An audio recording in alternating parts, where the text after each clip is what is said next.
Hi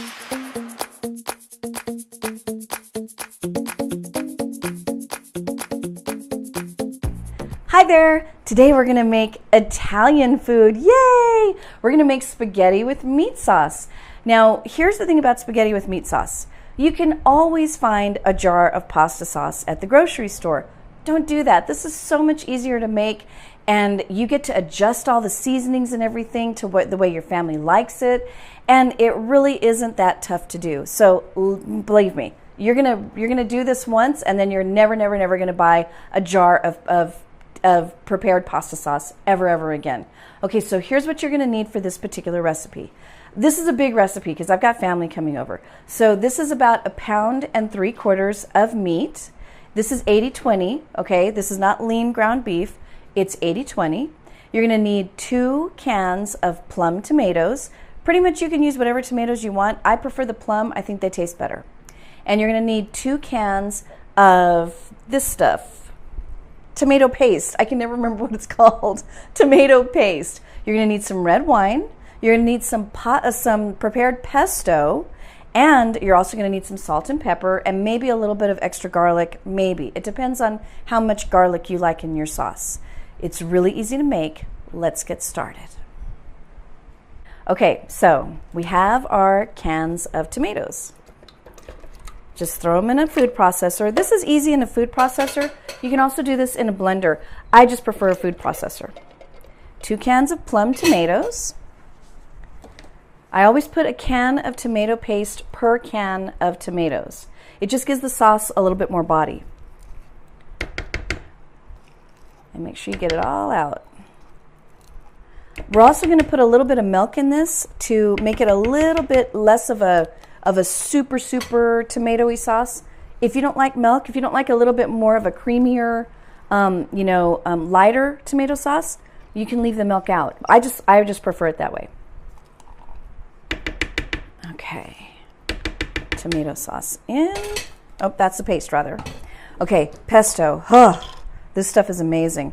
This is like your secret weapon. It's got everything in it. It's got garlic. It's got some parsley, it's got basil, it's got salt and pepper.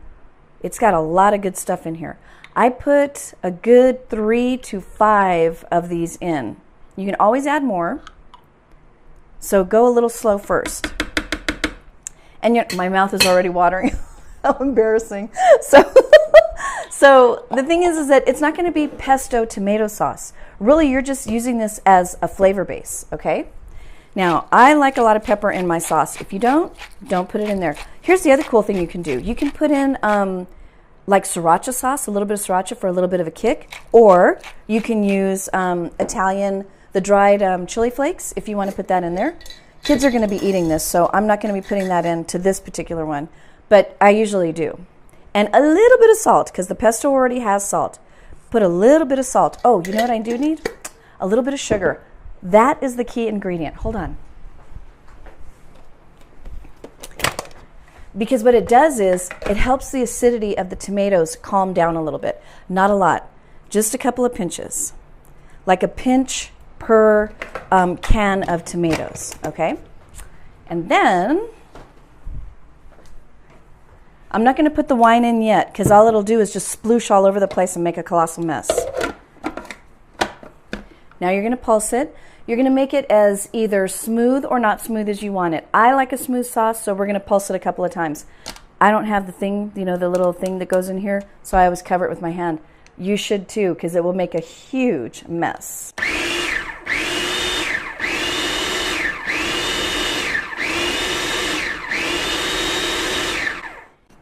And we've just made pasta sauce. Ta-da!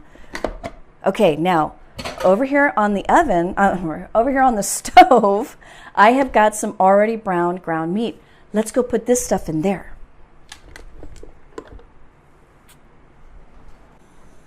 Okay, so we have our very delicious homemade pasta sauce.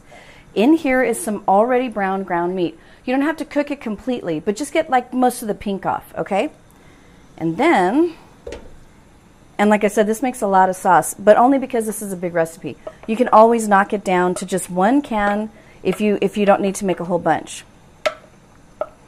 Get all that goodness out of there. Yum, yum. This is so good. Okay, now we're going to add a couple of things of liquid because this is really thick right now. So first, we're going to add about 1.5 cups of water. That's going to thin that out.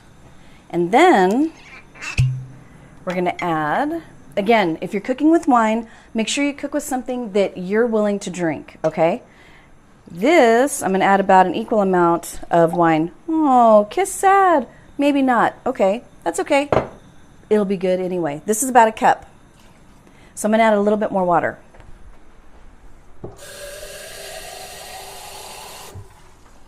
Okay, add a little bit more water. Now what's going to happen is you are going to stir and stir and stir this for about an hour on medium heat, okay?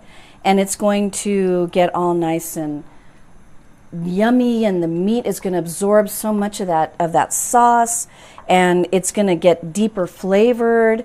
And in about a half an hour, what you're going to do is taste it, because that's how you're going to decide how you're going to adjust the seasonings. Oh, you know what I forgot? The milk. Now this is one of those things that if you like milk, then add it. If you don't, don't. I like it because I don't like my sauce super duper red. I like it a little bit more on the less super duper red size. So about 1.5 cups of milk. Straight in. Okay, now this, medium heat for about a half an hour, and then come back and check it, adjust your seasonings, whatever it is that you think it's missing. Maybe you need some more garlic, maybe you need some more salt. It's totally up to you. But this is going to cook for about an hour. Sounds like a long time, it really isn't, because that gives you an hour to do whatever it is that you want to do. You know, you could paint your nails, or you could drink a glass of wine, or do whatever you want, because in an hour, this is going to be amazing. Okay, so now we have our spaghetti and meat sauce simmering away happily on the stove. Well, you need bread if you're going to have spaghetti and meat sauce, but not just any bread. There used to be this restaurant that we used to go to in Juarez, and they made the most amazing stuffed biscuits. Basically, it was a cream cheese empanada, okay? And that's kind of what we're making. It's regular old canned biscuits. So get whatever kind of canned biscuits you want, except don't get the flaky ones, because they puff up funny and it makes the empanada look weird. So just a regular buttermilk biscuit, whatever size you want. Today at the grocery store, they only had the big ones, so I got the big ones. If you don't want the big ones, get the big ones and cut them in half. I'll show you how to do that. You're also going to need about 1/4 cup of softened butter and about 1/2 teaspoon of minced garlic, and you're going to make garlic butter, and that's why you're going to have it softened. And then all you're going to do is you're going to stuff the cream. Oh, I forgot about the cream cheese. You're going to need a brick of cream cheese. So you're going to need that inside of the empanadas, brushed with some delicious garlic butter. Makes me happy just saying it. Let's make some. Okay, so here's what we're going to do. Remember I told you they only had the big biscuits? These are the big biscuits. If you don't want big biscuits, and these are kind of big, just cut them in half with a knife. And then you're just going to pat them out a little bit. Cool. This is such a good meal. Oh, this is so good. Pat them out a little bit, and then with your brick of cream cheese, cut it into 8 pieces, or in this case, we're going to cut it into a little smaller. Stick that cream cheese in there and make yourself an empanada. Just bring that biscuit up and over, and then squish it with a fork. Make sure it's all nice and closed. Ta-da! An empanada. Let's do another one. Put all these over here so you can see better. Okay, so this is our half biscuit. Just spread it out a little bit, not too much.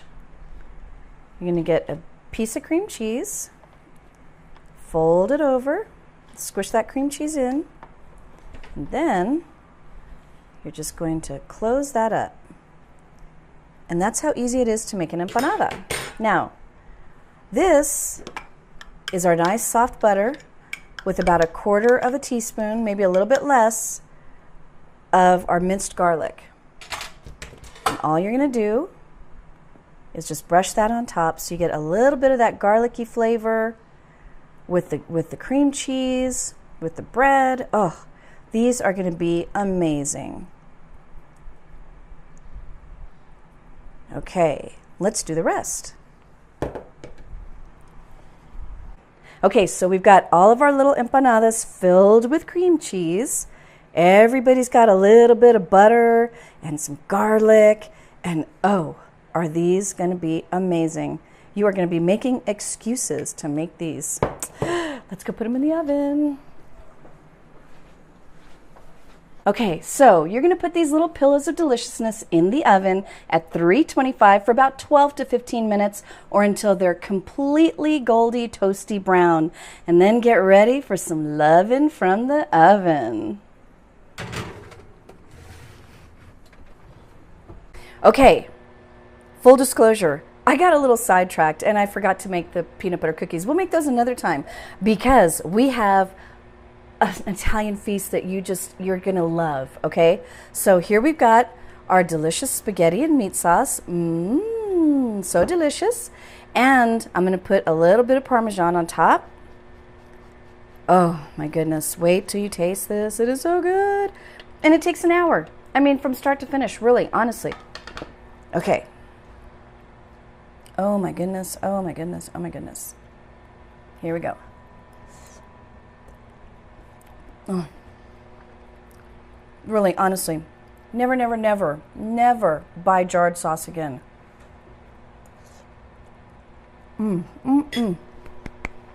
So delicious. Oh my. Cream cheese filled biscuits with garlic and butter. Honestly, who needs dessert? Okay, I'm out of here. Make dinner. Just like that. Bye.